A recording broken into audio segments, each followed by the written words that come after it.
केलं गेलं की हो गांधी हत्येच्या मागे सावरकरांची हो. प्रेरणा होती किंवा त्यांचा त्यामध्ये हात होता, या सगळ्यात त्यांचं नाव जोडलं कसं गेलं?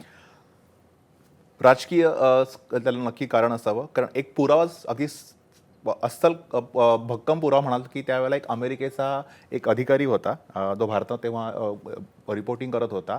तो सरकारी वकील जे होते दफ्तरी म्हणून त्यांना भेटला आणि त्यांनी त्याचे काय म्हणणं होतं त्यांनी त्यांच्याकडे पाठवलं अमेरिकेला. तो रिपोर्ट नुकता आम्हाला सापडला काही वर्षापूर्वी.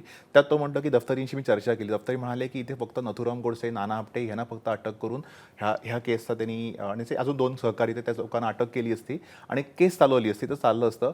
सावरकरांचं ह्यांना विनाकारण सावरकरांना ह्याच्यात गोवण्यात आलेलं आहे. कोणामुळे काय हे आता इतिहासालाच माहिती ह्याचं नक्की कारण काय. पण एक मात्र नक्की विनाकारण गोवण्यात आलेलं हे सरकारी वकीलच त्या अमेरिकन अधिकाऱ्याला सांगतो आणि त्याचा पुरावा उपलब्ध आहे, कोणी बघू शकतो. तर मला वाटतं की गोवण्याचं कारण हे नक्की काहीतरी अजून सबळ पुराव्याच्या आधारे सिद्ध करता येत नाहीये. पण त्याचं रिझन आपल्याला ह्याच्यामधनं सापडतं.